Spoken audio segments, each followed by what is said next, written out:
That's disgusting. That's disgusting. Disgusting. With the job done, I close the cabinets and get back up to look about the room. Cabin, yeah. The apartment is barely any warmer inside than out.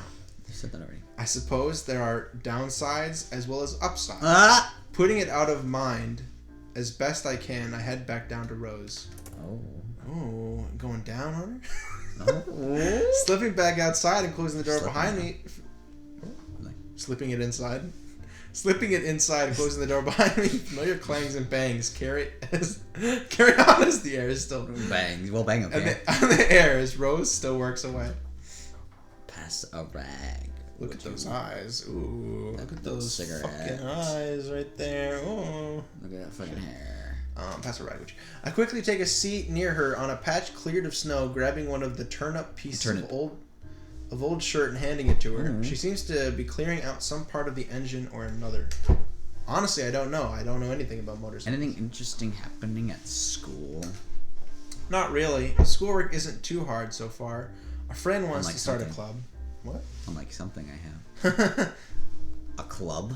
Huh? That's stupid. What kind? Stop hitting the door. It's making noise. Stop. Henri. Okay. An art club, apparently. I'm not really sold on it, though. I need to study, and she basically came up with the whole idea by herself. Rose passes the rag back and puts the part in place, motioning for me to hold it while she wrenches it back in. After a few grunts, the job appears to be done as she puts the wrench down with a clunk and turns back toward me. Mm-hmm. Life's about studying. Not about studying. I know you were not a teacher's pet back in high school, but you can stand to be a little bit more antisocial. Okay, so it's this again. This is another downside of living here. With so much of my time spent alone with Rose, there's, for better or worse, no easy way to escape her questioning. What a fucking bitch. I know she has my best interest in mind, though.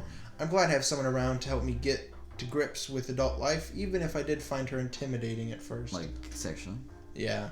What was your college life like? How old is this bitch? Never had the chance to go to the bathroom. Look at her. She's got to pee. She's really got to go. I'm left a little surprised as she gets back to her bike. I've only known Rose for a couple of months now, and you never asked about that before. Right. So I'm still finding out new things about her all the time. Maybe you get why I'm your case about this stuff now. Can you not read now, too? Yeah.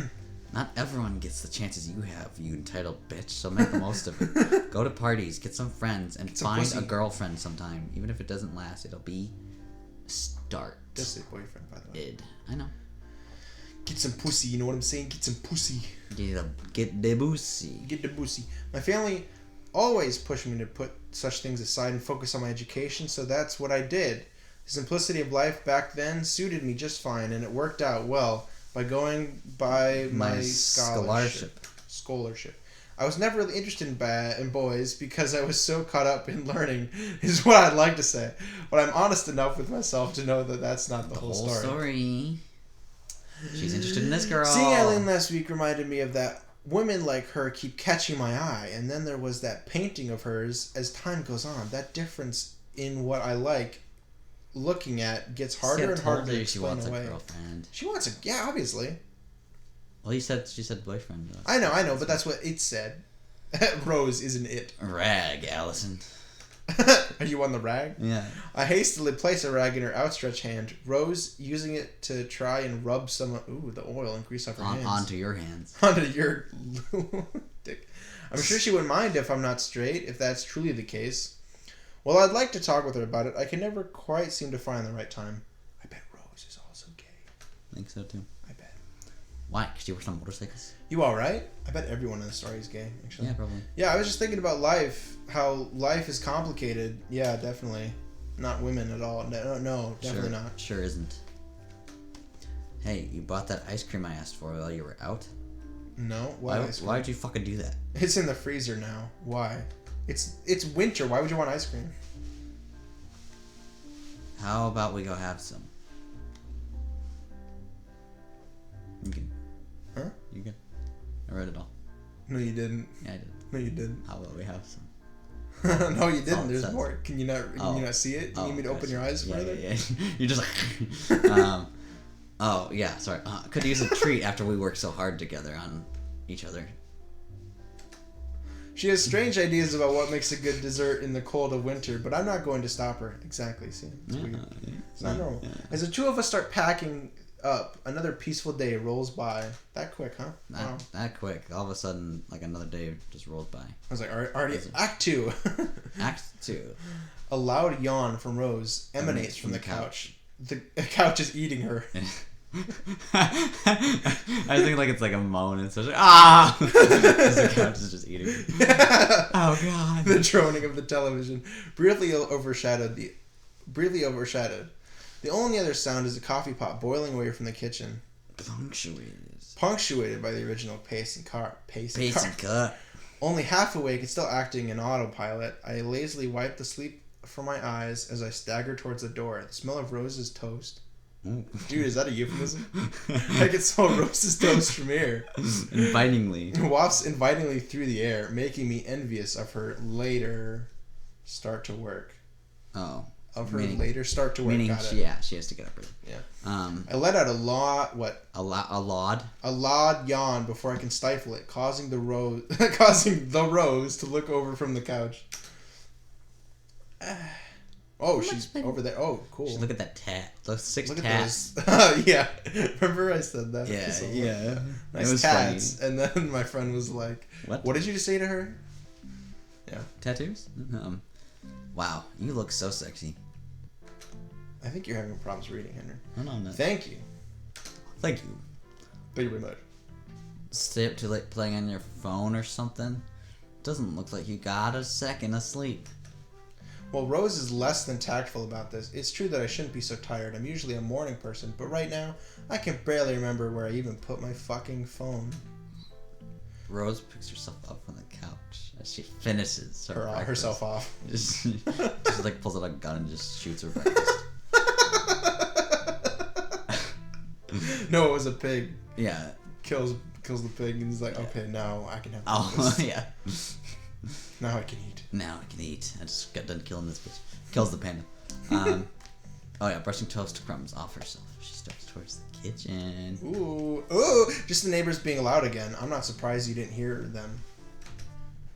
I may say that, but it's hardly any real shock. She sleeps like a log, which I've always been jealous about. I'll show you my log. Rose puts down the plate in her hand. Rose puts down the plate in her hand, giving the matter more thought than I had intended. The ones above us, right? Man, I want to fuck them. I mean, I'm sick of them. I'll go have a talk with them later today and get them to knock it off. Making a racket during the day is one thing, but the night is another. You didn't have to do that. They might be quiet from now on anyway. I really doubt that. Yeah. Nothing changed. She looked surprisingly disappointed at my attempts to wave off her concern. You have to stand up for yourself sometimes, Allison. Not all the time, because I'm waiting for things to blow you sky high ain't always going to work. Ain't always gonna work. I wind up rubbing my cock and avoid outright answering. Oh my gosh. Oh gosh, she turned around. I don't want to see that. Apparently dropping the topic, she sighs and disappears into the kitchen after taking her plate again. I just don't want to cause a fuss, especially on my behalf. Is that really so bad? With time rolling by, I glance about and see my phone in the corner of the table. Slipping it into my coat pussy. My coat cock.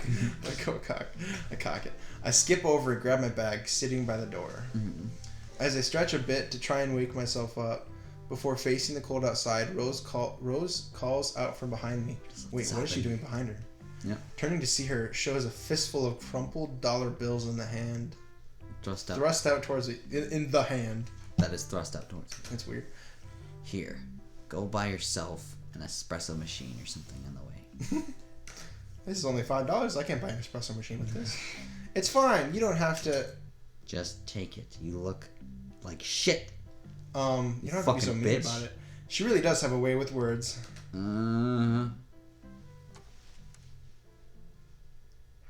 I reluctantly take the cash and slip it into my pocket, thanking Rose as I leave. Nice, nice. As soon as I get out the door, the weather hits me like a ton wall, of fucking bricks. Like a ton of bricks. Because Rose started throwing bricks at me. Looks like it's gonna be a harsh winter this year. Yeah. She was trying to wake her up with the bricks. Wake the fuck up! With the cold of the snow dumping. Ooh, clumping. Dumping on me. Is it dumping or clumping? Dumping. Dumping down, being made it sounds weird. Made all the worse by the chilly fog hanging in the air. Chilly fog. Good one. Twisting my head to and fro to bury it in my scarf a little better, I set off down the road with hands firmly lodged in my ass. There doesn't seem to be cock pockets. There doesn't seem to be many people around that are braving the weather. Not that I blame them. As the muffled sound of snow under tires rings out, a garbage truck rumbles by. It's only after a worrying few seconds that I remember I did indeed put the garbage out for collection yesterday. Wow, that was riveting. So interesting. Yeah. Reaching the campus, the welcome sight of a cafe nearby lifts my spirits. I've overheard students mention that the coffee here is good, and it's conveniently right next to campus. Wow. It looks homely enough. Homely enough from the outside, and only has a handful of people inside at this hour as I peer through the windows. With a quick brush of the fallen snow off my shoulders and bag, I take a breath and walk in. A bell above the door rings out as I enter, the smell of coffee on the air combining with the homely styling inside, making for an immediately cozy environment. Joining the couple of people in line, I quickly rehearse the order in my mind to make sure I get it right. The barista's nice smile toward the other patrons keep making me trip over myself, and I've never been great in dealing with strangers. Coming to the front of the line, I manage to blurt out my order of a latte with sugar before I can mess it up. She smiles and takes my cock in her hand, leaving me to wait to the side as it's prepared. Just grabs it and just holds on to it. While you're waiting over by the side, yeah. This is payment. How long is it, though? I briefly consider having it here. A baby? Giving a relaxing cafe is. I'm gonna have this baby here. Whoa. That's before I notice Caprice. For a second I thought Caprice is Allison. She's just like all of a sudden just chatting with this random. Oh yeah. Loudly chatting with the tall man sitting across from her. Oh my god, you're so tall. That's her dad. I'm surprised I didn't notice them. I must really be out of it. Or it's her professor. That too, yeah. As the cube barista slides the coffee cup towards me, I decide I'd better leave the two in peace and drink outside. I figured they should fucking stop you. Before I can, Caprice catches sight of me and begins excitedly waving her hand in the air. Ollie, hey Ollie, over here, Ollie, get your fucking ass over here. You fucking cunt. Get your fucking cunt over here. Get your cunt over here, I'm Just horny. screams it out in the middle of the cafe. So much for that. Coffee in hand, I warily walk over to their table and look from one to the other. One table to the other? Yeah. Morning, Caprice. This is my boyfriend, Wallace. Wallace. Wallace. Wallace. Upon Caprice moving her backpack off of a chair and placing it on the floor, I take a seat. Allison here is a good friend and one of the founding members of the art club. The new art club? Ooh. The new art club. This is Caprice's rodeo, so I'm content to let her deal with the club as much as she wants at this point. It takes me a moment to realize she referred to me as a good friend in particular. We've only known each other for the couple of months since the semester started, but I'm a little glad she thinks of me like that. I mean, it's pretty easy to become friends, you know? Yeah, it's like you and I became friends after not knowing each other for at all. After 1 hour after jerking each other off. Yeah. It's like very respectable, Okay.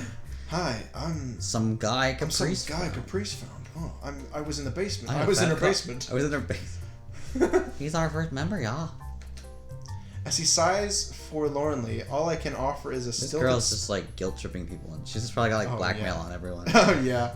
All I can offer. You better stay in this fucking club, or I'm gonna rat y'all out. The little fucking bitches you are. Stilted smile in response. Caprice looks. Do they look kind of green to you? A little bit. Well, could be just a light green. Though. Caprice looks so comfortable. He's fucking sick because she's fucking blackmailing. Let me read this. Caprice looks so comfortable dealing with him that I assumed they knew each other already. Come to think of it, Caprice had no problems dealing with Eileen, I'm telling you, she's just fucking evil. either despite barely knowing her. She's a manipulative bitch. I'm impressed at how she can talk to strangers with just the same confidence as friends. Maybe she even considers him one already. She considers him to be under her already. So what'd you get up to over the weekend, Ollie? Just housework and errands. It's surprising how much time I spend on that sort of thing now that I've moved out. I'm sure it is surprising, you lazy piece of shit. I get what you mean, you lazy cock. Thankfully, I split the work with my roommates. It's my roommate that makes me want to pick up the slack. Caprice looks to Wallace for his input, making him part of the conversation. I look after the family gun shop on weekends. My guns are so big. I'm just going blazing everywhere. Nothing glamorous, but enough to get by on. Enough guns to get by on. Enough to rob the banks. Enough to get off on. Caprice continues on chatting, mostly with him. Wallace quietly nods along, adding a yeah or I see as needed. I get the distinct feeling he's being talked at more than being talked to. Down to. Yeah. Well, zoom in on him. He's like thinking about his backstory ever since. Now that we're both sitting across from each other, I can fully appreciate how much of a bear the man is. Cutting more of a foreboding figure thanks to his beard. Foreboding figure. He looks like he has dead eyes. He does. He's like he's dead inside. Caprice drained his soul. She's the real villain. That's the entire point of the fucking art club. Yeah, I can already feel myself shrinking in response. It's happening to her too. Yeah. They're being sucked in. For want to not stare at him, I turned to the coffee steaming away before him. Ooh. A flat black, with the lid taken off to let it cool faster. I can taste how bitter it is just by looking at it. She's talking about his cock. Actually. Yeah. He took the lid off. The conversation. So cut it off. The conversation is suddenly interrupted by a phone going off. I can hear. I think that is where we'll end. That's our timing. Yeah. Perfect. How do I? How do you fucking pause? Save. There we go. Okay. An hour. A whole hour. All right here. Sweet. Call it. Main Fuck menu. my Joe. Are you sure you want to? Yeah. Leave, please. I don't want to leave. I want to keep. Sure. Okay. Yes. This story is so fucking riveting. Are you serious? That's kind of what all visual novels are like, though. They do a lot of explanation like that. Yeah, they have to.